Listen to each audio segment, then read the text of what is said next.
শোনা যায় না মানে ডাক্তারি লাইনে লাল চাহ লাল চা খাইছে না গরুয়া বাসা হয়তো দুধর চাহ লাল চা খাইলে ভালো না লাল চাহ খাইলে শরীর লাগে বালা বলাগুলা রিফাইন করে আচ্ছা আচ্ছা সকালে তো আপনার একটা জিনিস দেখায় তুমি তো মনে করো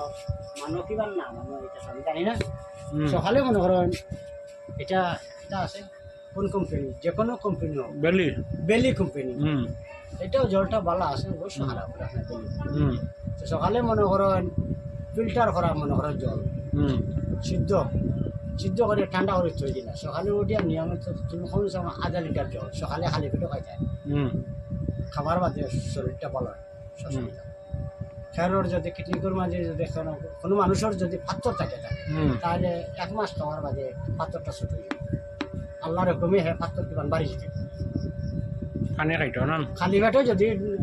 কন্টিনিউ যদি 1 মাস খায় মনে হয় যে কোনো মানুষের পাথর হয়ে গেছে আল্লাহর হুকুমে আমি তো কইতাম পারি না কারণ আল্লাহর দয়া হয়ে যাচ্ছে পাথর ফেসা বলে যেতে পারে খালি পেটে খাইতে ডেইলি আধা লিটার